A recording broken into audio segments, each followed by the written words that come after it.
Let's continue then and stay with that story. We continue to commemorate the 2012 Marikana massacre. Nearly a decade ago, 34 mine workers were killed by police during a wage strike. Today, wreaths will be laid at the infamous Koppie that we just showed you. For more on this, I'm joined by Advocate Dumisa Ntsebeza. He was, of course, instrumental in some of the work that went after the massacre had occurred to try and get to the bottom of what exactly had transpired. Advocate Ntsebeza, thank you. And I asked for you specifically to speak to me today because I believe yours is the kind of voice that I would want to hear on issues around justice, right? Advocate Ntsebeza, initially the question was, what happened? We had the Falam Commission. It answered what happened. We didn't get to the so what of it, did we? No, we didn't, though there were processes that were put in place, certainly by the families who instructed the center, the SERI, Socio-Economic Rights Institute, who through their lawyer, Ms. Nomzamo Zondo, instructed advocates, whom I led, to seek damages for the families of those mine workers who were killed, particularly on this day, almost 9 years ago, but also others who were killed, in our view, in the run-up to the date. 3 of those mine workers were killed. So that is why the number is 36. Because one of the mine workers who was involved, his claim was settled. So I represent the families of 36 mine workers who were killed between the 11th and today, 9 years ago. So 36 families, and when you talk damages, you're talking the civil processes which are separate from the criminal processes. What are you able to tell us about what has been achieved in the civil claims processes? Well, there has been some measure of achievement that has been that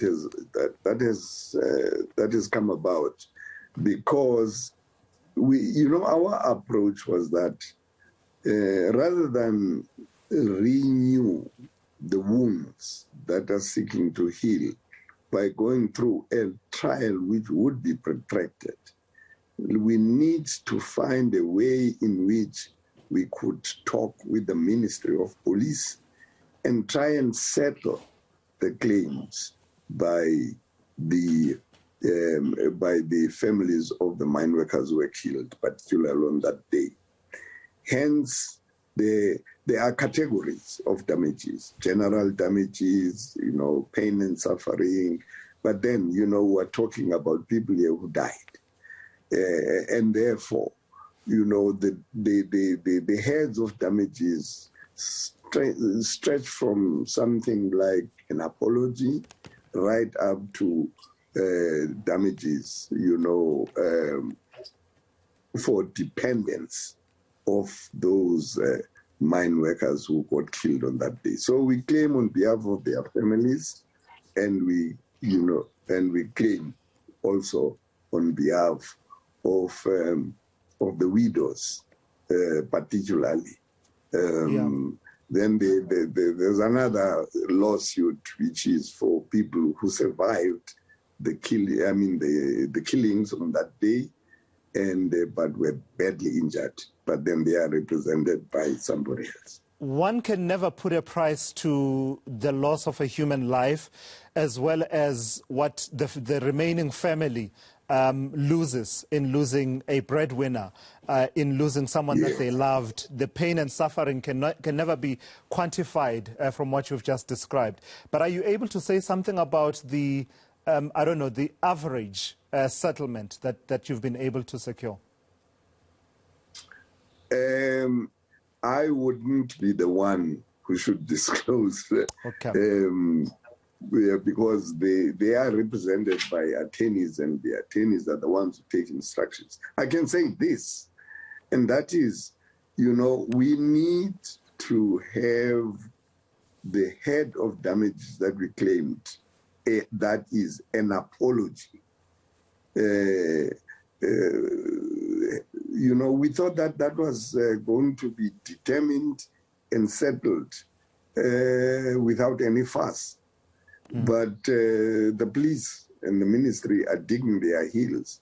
And I'm afraid that it will probably have to be resolved by the courts to deal with those aspects of our damages claims which have not been met through negotiations.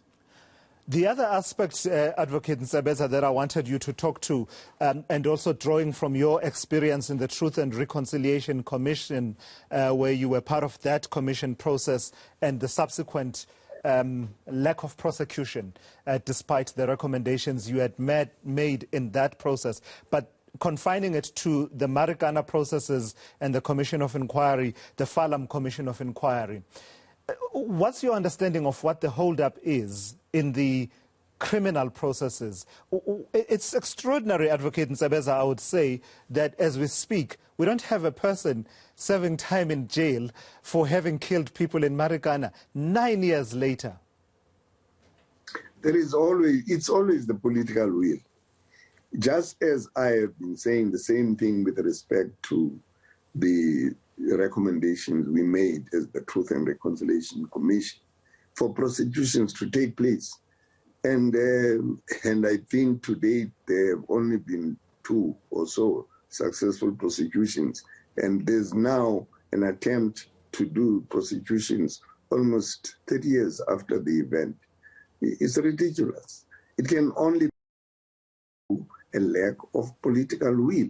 And the question that needs to be asked is why in a post-apartheid South Africa, a constitutional democracy, there is a reluctance to prosecute people where there is at least prima facie evidence of wrongdoing on part of those who would be prosecuted. This is the same thing that happens here in the Marikana Commission. Yeah. We made recommendations. We indicated who would be prosecutable, who would be prosecutable. And it can only be a lack of political will on the part of the government of the day in not seeing to it that justice is met in this case, by people who were liable being prosecuted. It worries me what you are saying, Advocate Ntsebeza, because it really shouldn't depend on political will, should it?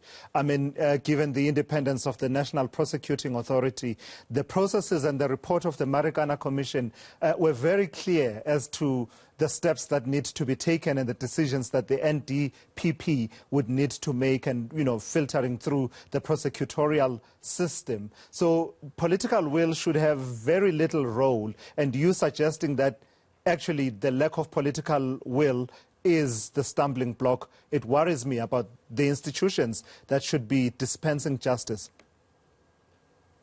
Yes, I can't agree with you more. And again, the question must be asked, why has the National Prosecuting Authority, especially in a constitutional democracy, where they are, as you have correctly pointed out, they are supposed in terms of the Constitution to be an independent, institution who prosecute matters without fear, favor, or prejudice. The question is, why have they not acted in that way?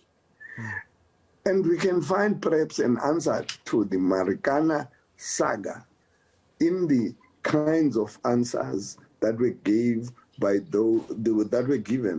those who, in relation to the recommendations of the TRC, did not prosecute in that event. I remember that one of the prosecutors is on record, on affidavit, as having said, there was political interference with them as the national prosecuting authorities. Put it in so many words, he said, we were told, and he named the minister, that you must not do any prosecution in these TRC-related cases. But that does not remove, the responsibility from what you have been indicating, the responsibility of an independent national prosecuting authority. They can't continue to say, no, we have been interfered with by the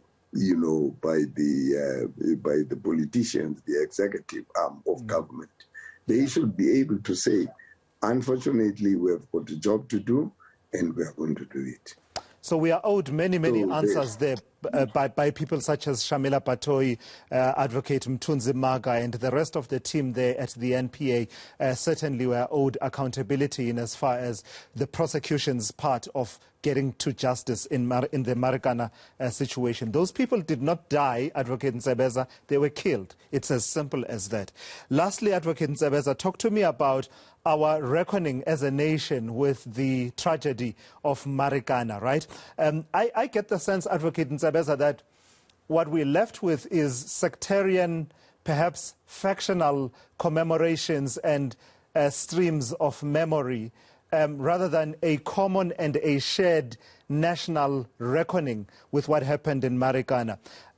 For me, the fact that there isn't a national monument that commemorates this day, there isn't a, I don't know, in my wildest thinking, I think of a public holiday that says this actually did happen in a democratic South Africa. The fact that on a Monday morning, on the 16th of August, Marikana does not get a mention in the President's weekly newsletter troubles me greatly, that there's not been a national reckoning and an owning of the truth of what happened in Marikana. What do you think of what I just said? I can't agree with you more.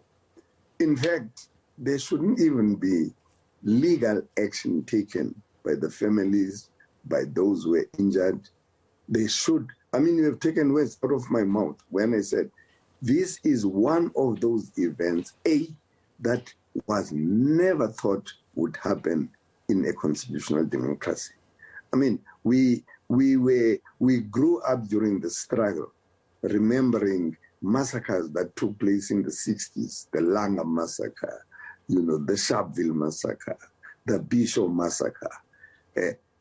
We never, in our wildest imaginations, thought that in a post-apartheid, rights-based constitutional democracy would now have to deal with mass killings of that scale without accountability. Because things happen.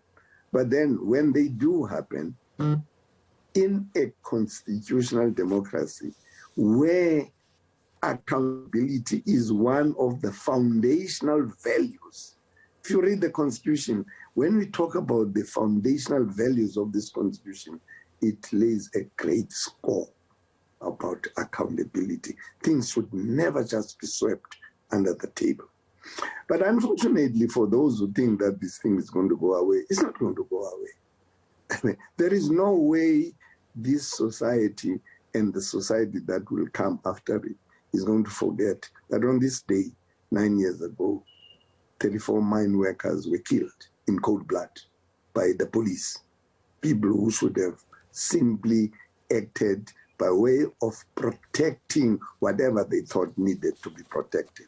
Yeah. I mean, you will know that in the commission, we made submissions about how they could use alternatives, methods of crowd control.